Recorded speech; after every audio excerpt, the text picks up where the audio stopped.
Pay close attention. What you're about to see is Bible prophecy being fulfilled.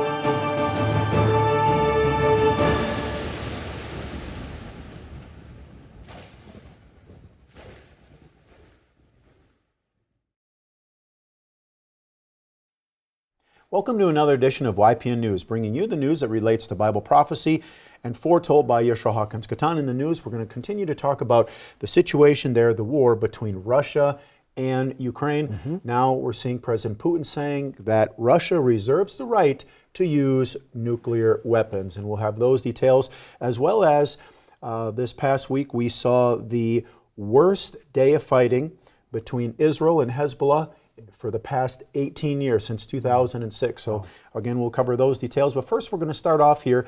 Government officials informed former President Donald Trump that Iran was plotting an assassination attempt against him. Now, the U.S. says these threats are Iran's plan to get revenge for ordering the assassination of Qasem Soleimani, who was killed by an American drone strike on the 3rd of January in 2020. Now, there are other current and former U.S. officials also being targeted. That's right. President Trump did not hold back his words in response to this knowledge while at a rally near Charlotte, North Carolina. Trump said, "If I were president, I'd inform the threatening country, in this case, Iran, that if you do anything to harm this person, we are going to blow your largest cities and the country itself to smithereens." Well, Trump's campaign made a statement about Trump's strong words, explaining, quote, "President Trump was briefed by the Office of the Director of National Intelligence regarding real and specific threats from Iran to assassinate him in an effort to destabilize and sow chaos in the United States," unquote. Yeah. Well, Secretary of State Anthony Blinken did say the United States continues to track the ongoing threat by Iran, which is against multiple officials. Well, the rhetoric between Iran and the U.S. isn't helping things to calm down. In fact, new Israeli airstrikes on Lebanon have been called the deadliest day of fighting between Israel and Hezbollah since 2006. Now, in this report from CBS Evening News, we can see what's been going on. Please take a look. Good evening, and thank you for joining us. We're going to begin with news from the Pentagon today that more U.S. troops are being sent to the Middle East as American citizens in Lebanon are being told to get out. Tensions in the region are now boiling as Israel steps up its military campaign against the terror group Hezbollah. Officials in Lebanon say Israeli strikes killed nearly 500 people today, including nearly 36 children, and left more than 1,600 wounded. It is the deadliest day of fighting between Israel and Hezbollah since 2006. It is the deadliest day of fighting between Israel and Hezbollah since 2006. It is the deadliest day of fighting between Israel and Hezbollah since 2006. President Biden, on the eve of his address to the United Nations General Assembly, says his administration is working to de-escalate the crisis. We are covering this story from all angles at home and abroad, beginning with CBS's Chris Livesay in Tel Aviv. Good evening, Chris. Good evening, Nora. Israel is vowing to continue those strikes in the near term. After a week of crippling blows to Hezbollah, its second in command says it's now a battle with no limits. Missile after missile. More than 1,300 strikes slamming into southern Lebanon. This terrified family watched the bombardment hit their town. Calm down, mother, and pray, a man says. The Lebanese health ministry says dozens of women and children are among the victims, but each target, Israel claims, was a location used for storing Hezbollah weapons, including cruise missiles. According to the Israel Defense Forces, these videos appear to capture secondary explosions after the initial airstrikes, as those weapons detonate. Israel's government is warning civilians to flee from buildings used by the U.S.-designated terror group. It placed rockets in your living rooms and missiles in your garage. Those rockets and missiles are aimed directly at our cities, directly at our citizens. By the many thousands, Lebanese motorists clogged the highways to escape. Hezbollah exchanged fire of its own, albeit a fraction of the Israeli onslaught. There were no reports of Israeli deaths. Some rockets struck around the northern Israeli city of Haifa, where we visited a hospital. To evade a missile strike, doctors and nurses are now working out of the underground parking garage. It's more than 200,000 square feet. Correct. Dr. Avi Weissman says they've been prepping for years. But we always kind of hope that we'll never use it. We're in a bunker with many, many more beds. What does that say about the war? We need to be prepared for the worst case scenario. Israel's army chief of staff says it's targeting combat infrastructure that Hezbollah has been building for the past 20 years and preparing for the next phases. But the big question is, if those next phases will include a ground invasion. Yeah, I think the people are waiting for this to finally be over. Right, and you can see President Benjamin Netanyahu there saying that, look, if Hezbollah is going to put missiles in your garage, if they're going to hide them in your basement, it's going to become a target. So he's telling people, look, you better just get out and, because they're not going to stop. Yeah. Well, a small special ops team is being sent to Israel by the Pentagon. Their goal is to provide help in planning the evacuation of American citizens if the war between Israel and Hezbollah gets out of control. Well, there are tens of thousands of U.S. citizens living in Lebanon and Israel. Currently, there are already 40,000 U.S. troops in the region, including a carrier strike group. It would be up to the State Department to order an evacuation, but they have already warned Americans they should get out of the country while commercial travel is still available. Well, the UK's Prime Minister, Keir Starmer, delivered a speech at a recent UN Security Council meeting in which he questions how Russia could even show its face in the UN building after causing so much death and destruction, not only in Ukraine and to Ukrainians, but also to its own people. Please listen closely and notice how the ambassador to Russia behaves like he's not even listening to the speech at one point. Take a look. We must ensure accountability for those violating the UN Charter. And this Council must recommit to the values it sets out. Now, this should go without saying. Yet the greatest violation of the Charter in a generation has been committed by one of this Council's permanent members. Russia's invasion of Ukraine is illegal. It threatens global security. It's caused colossal human suffering. Over 35,000 civilians have been killed or injured, 6 million forced to flee, and almost 20,000 Ukrainian children forcefully deported, kidnapped, to put it bluntly. I think of Yaroslav Basilovich, whose wife and 3 daughters were killed earlier this month by a Russian strike on civilians in Lviv.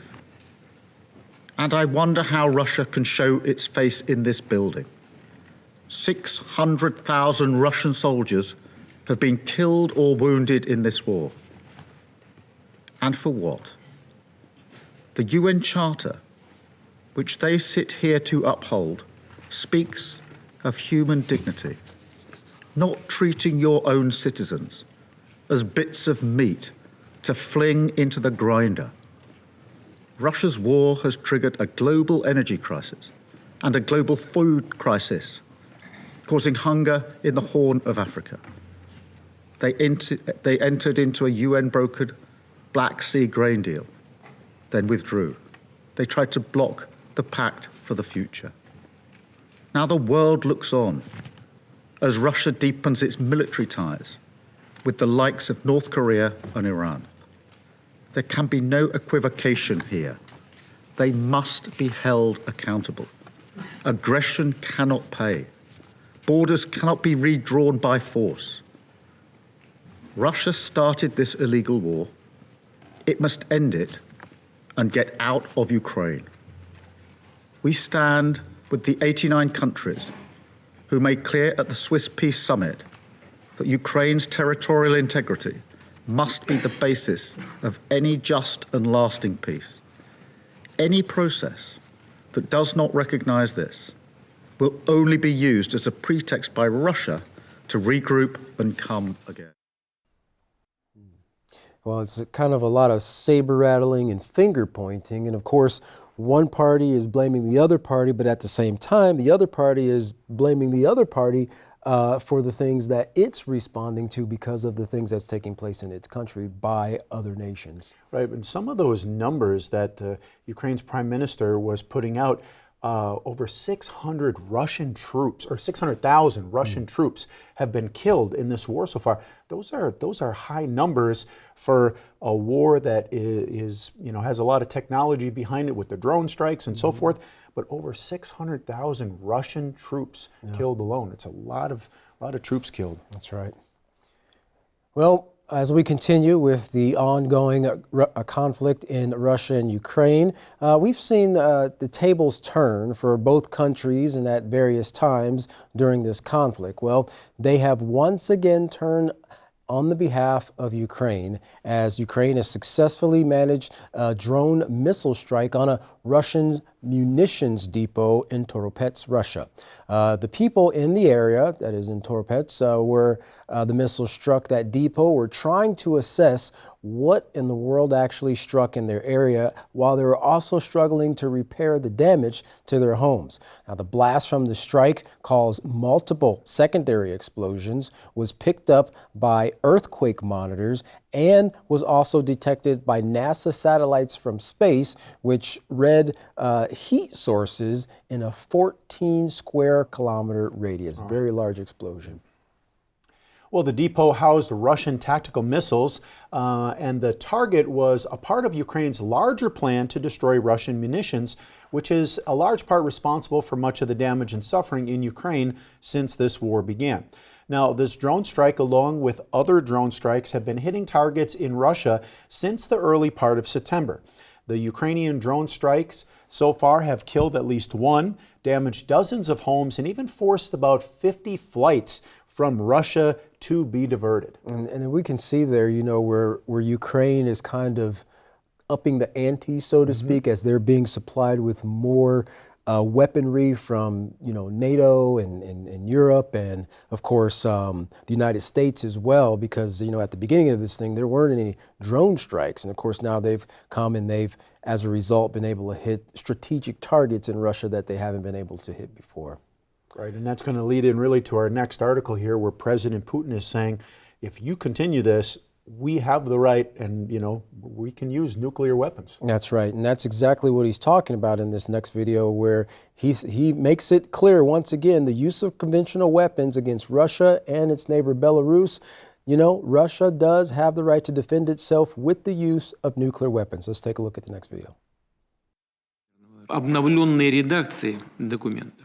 The updated version of the document proposes that aggression against Russia by any non-nuclear weapon state, but with the participation or support of a nuclear weapon state, should be regarded as a joint attack on the Russian Federation. The conditions for Russia's transition to the use of nuclear weapons are also clearly defined. We will consider such a possibility as soon as we receive reliable information about a massive launch of aerospace attack means and their crossing of our state border, meaning strategic or tactical aircraft, cruise missiles, drones, hypersonic missiles, and other aircraft. Беспилотники, гиперзвуковые и другие летательные аппараты. Являем за собой право. We reserve the right to use nuclear weapons in the event of aggression against Russia and Belarus as a member of the Union state. All these issues have been agreed upon with the Belarusian side and with the president of Belarus. This includes cases when the enemy, using conventional weapons, poses a critical threat to our sovereignty. Tensions between Russia and the West have reached a dangerous new level, with a key ally of President Vladimir Putin issuing a nuclear threat in response to growing Western support for Ukraine.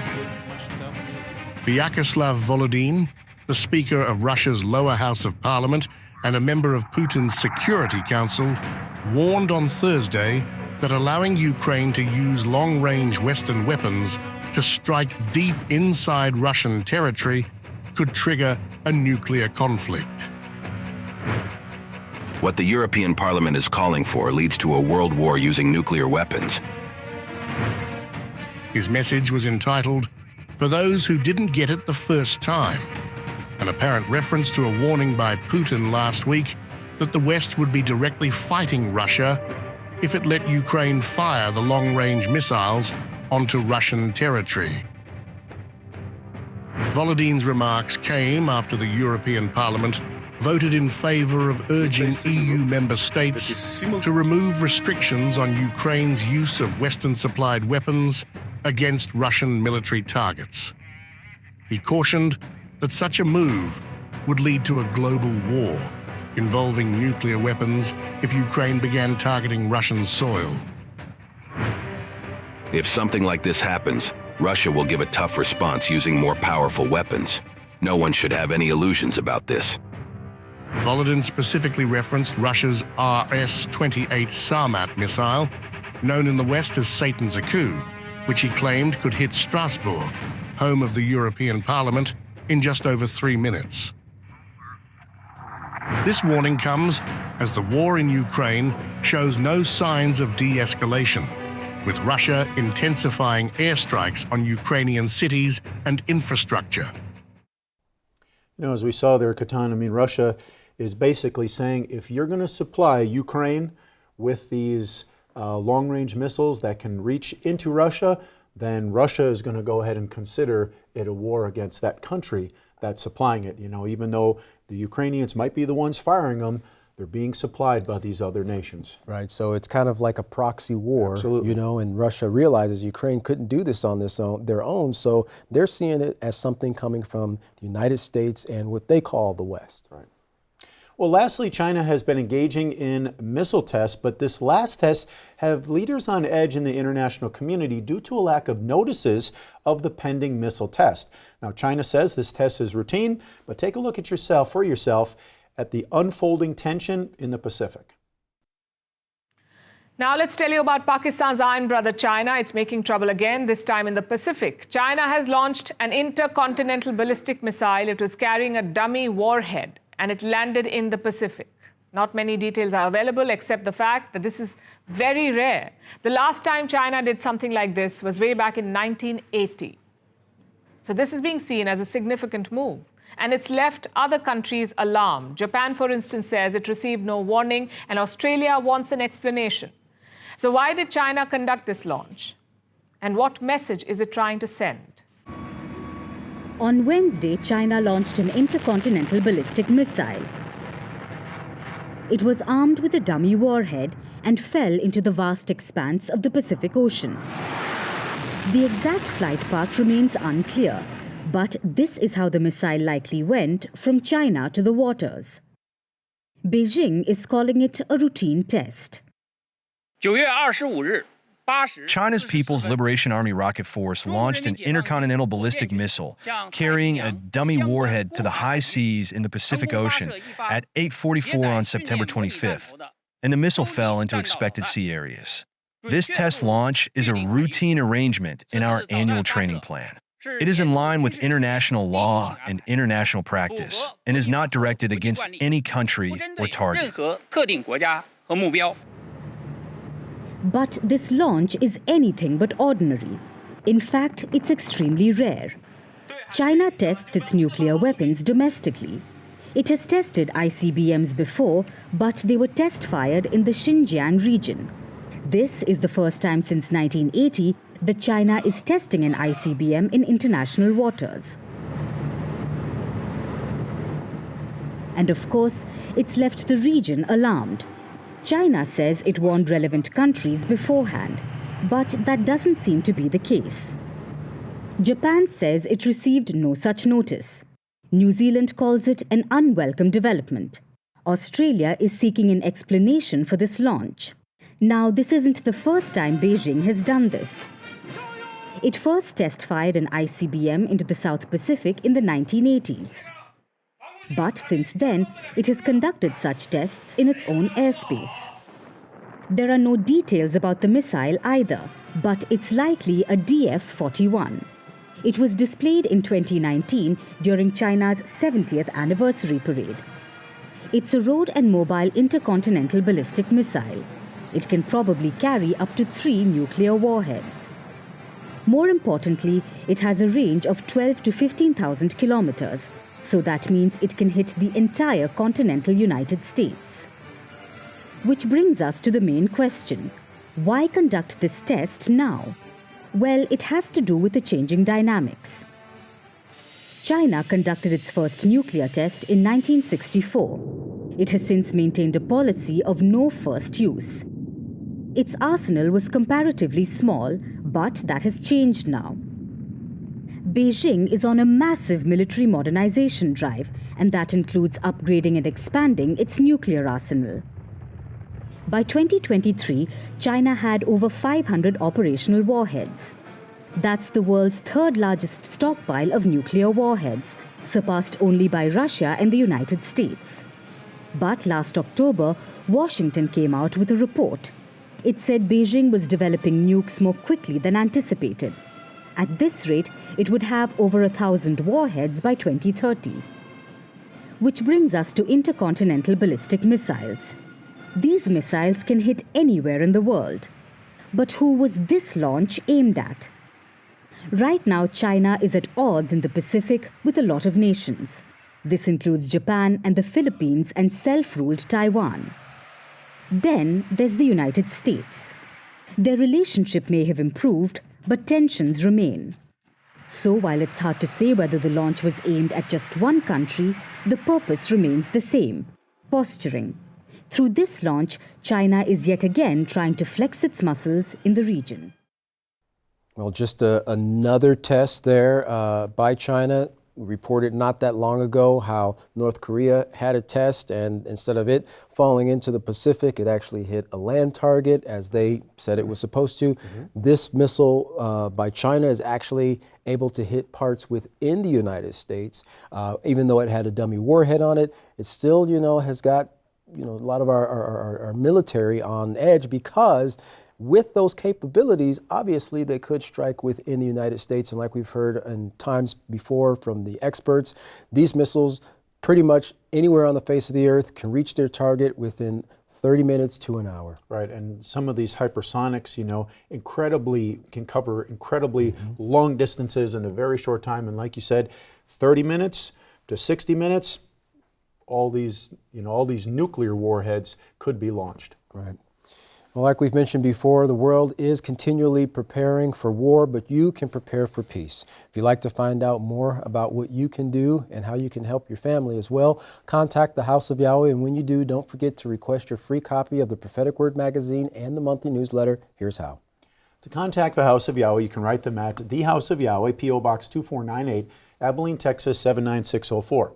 You can call them at 1-800-613-9494. Visit them by going to any of their websites. You can go to Yahweh.com, YisraelHawkins.com, Yahweh'sBranch.com. You can also visit our website by going to YPNnews.com. If you would like to email the House of Yahweh, you can do so by emailing info@Yahweh.com. For any international calls, you can call the number that's on your screen. And once again, we encourage you to go check out the Yisrael Says program by going to YisraelSays.com and the Ask Yisrael program by going to AskYisrael.com. Well, don't go anywhere, because up next is another classic sermon by Yisrael Hawkins. From all of us here at YPN News, I'm Katan Alexander. And I'm Jeffrey Heimerman. Thank you for watching.